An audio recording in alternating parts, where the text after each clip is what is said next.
Hello everyone. Today I'm going to start with the dispensing pharmacy subject, and as you have seen the title, that is it is related to the GPAT preparation, right? Now your GPAT exams are coming soon, like in next month, most probably in April. So you have to start preparation, like you have already started preparation, but I'm just putting you through the highlights of all the subject, which is very important. Okay, which is very important at the last minute preparation of GPAT series. So today I'm going to start with the dispensing pharmacy, very easy subject and scoring subject. Okay, so we'll start with the dispensing pharmacy. Let me share the slides. Just give me a second. Yeah, now you can see the slides. Yeah, so first slide, it's related to the GPAT preparation. Like the subject is very important. That is, you can see here, dispensing pharmacy. So the pharmaceutical calculation. So as whenever you heard the dispensing pharmacy, you know the most probably the questions will be from the calculation part and the measurement part. So like you have seen in the previous papers and previous exam papers of the GPAT, they definitely and you also know that one question is for 4 marks. So it's very important to don't skip the very easy question, right? This subject is very easy to remember and learn, but you have to remember more because calculations are there, formulas are there. So let's start with this table. Now you can see on the screen that is measure, metric equivalent and imperial equivalent, right? So there are different measurements. So you can see 1 drop, 1 teaspoonful, 1 dessert spoonful, 1 tablespoonful.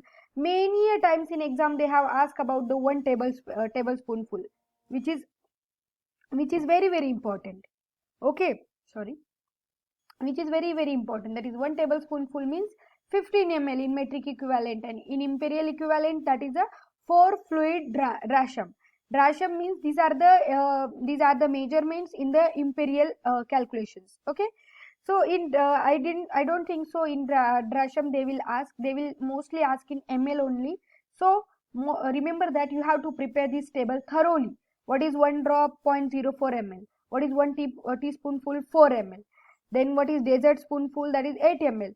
So remember that 8 ml. 1 tablespoonful, if you remember 1 tablespoonful, then you can easily guess remaining.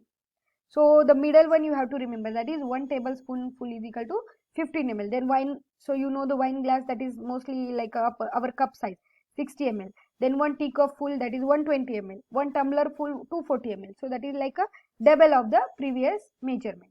So make sure you are not skipping this table and you are preparing properly, and don't skip the question from this table. Okay, let's start with the next one. So you have heard or you have solved many questions based upon the grains.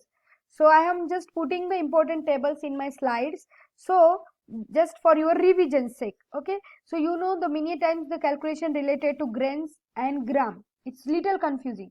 So they will ask you the questions regarding what is the meaning of, or what is the amount of 1 gram is equal to grains dash grain. So you should remember 1 gram is equal to 15 grain. Okay, 30 gram is equal to 480 grams. So this is the calculation. So please highlight this table and remember this table. 1 grain is equal to 60 milligram. 15 grain is equal to 1 gram. 1 rasham is equal to 60 grain or 4 gram. And 1 ounce is equal to 480 grains or 30 gram. Okay, so remember that. Then sorry. The next is alcohol strength expressions. These are also very important. You have to you maybe heard about this, the proof spirit, right?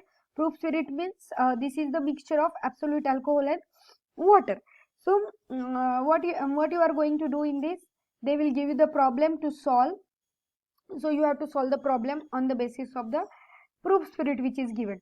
So very easy formula for that. Proof spirit is equal to percentage of volume by volume, which is in your problem. Whatever problem they will give you in exam, volume by volume they will give you the amount. You have to just multiply into 1.753.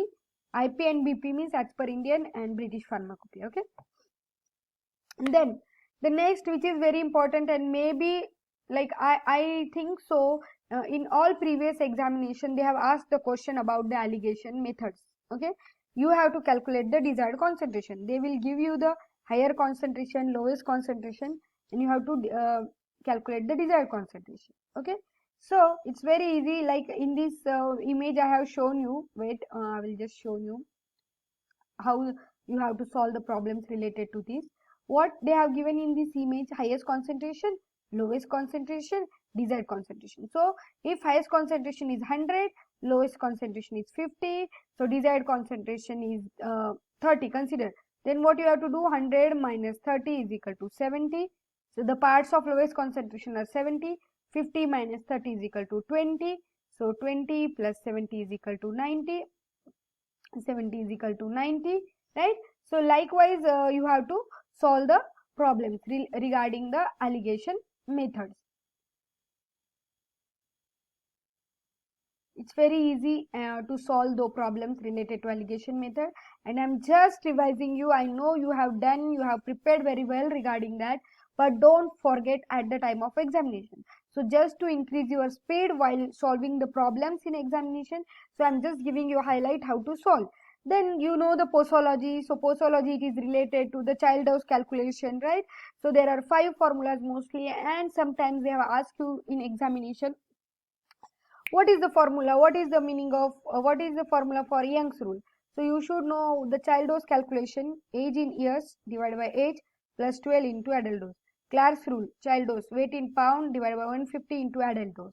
Dilling's rule: child dose age in years divided by 20 into adult dose, right? So remember this formula. Then next two, that is Freyd's rule and body surface area. So let me know in comment section what are the formulas for Freyd's rule and the body surface area. That is in my slides, but still you have to write the formula over there. Then the most important part of dispensing pharmacy is microencapsulation. So in microencapsulation they can ask you the types. Okay, they can just ask you the types. What are the types of preparation of microencapsulation? Okay, so air suspension method, phase separation method, co-acervation method, spray drying method, polymerization technique. Here in this image you can see how they will do. So this is the core shell particle, and it is coated with the matrix particles or the liquid form, or those are the different methods which I have mentioned earlier. Solvent evaporation technique, multi-orifice centrifugation method, pan coating, and vacuum deposition. So these are the different techniques for the microencapsulation, which is, they can just ask you odd man out. That is possible because for the capsule preparation, for tablet preparation also there are different methods. So you have to remember all those 8 methods. Then the very important point in this, which I can say, that they can ask you the particle size in micron for all the different methods, like air suspension method, co-acervation, phase separation, centrifugation method. So you need to remember the particle size. So here in this table I have mentioned, let me just take a pen. Yeah, I have mentioned the particle size of all the methods. So you have to learn that and remember that. Yeah, then we will come to the most important part of the dispensing pharmacy, that are the liquid dosage form and semi-solid dosage form, right? Liquid and semi-solid dosage form.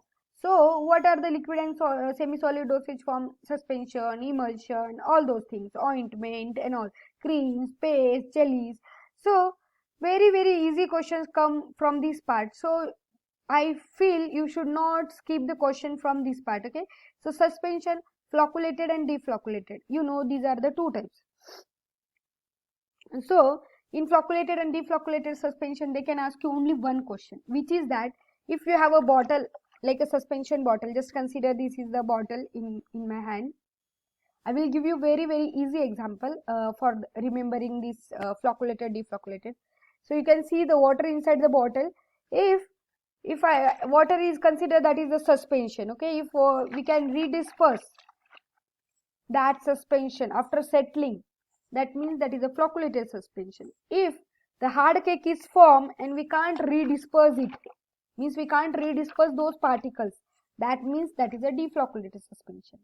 So if you are guessing the one correct, then automatically you can easily find out the answer from that particular question. Okay, so just remember the flocculated and deflocculated suspension.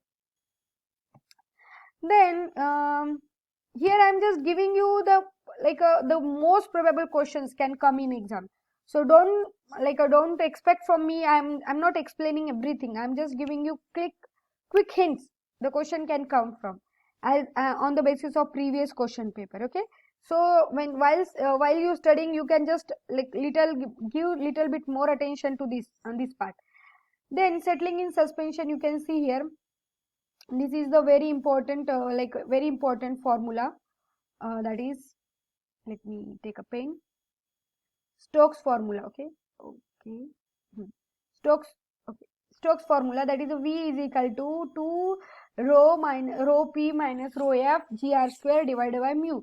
So you have to remember they have given the mass density of the sphere and fluid, and you have to calculate the velocity at which suspension spherical particle will settle. So that is very important for determining the flocculated and deflocculated suspension. Then sedimentation volume, when you will calculate the sedimentation volume, there are some like F is, if after calculation F is equal to 0.5, that means no sedimentation takes place. Sedimentation means what? Settle down at the base of that bottom of that container. Okay, F is equal to 0 means complete invisibility, means you cannot see anything, and F is equal to 1.5 means flux visualization, means you can see properly, particles are redispersed in the container. Then suppositories, you have to remember the types of suppositories, that is rectal suppository, vaginal suppository, urethral, nasal boogies, ear cones. Okay, now maybe in your mind, what type of questions will come from suppositories?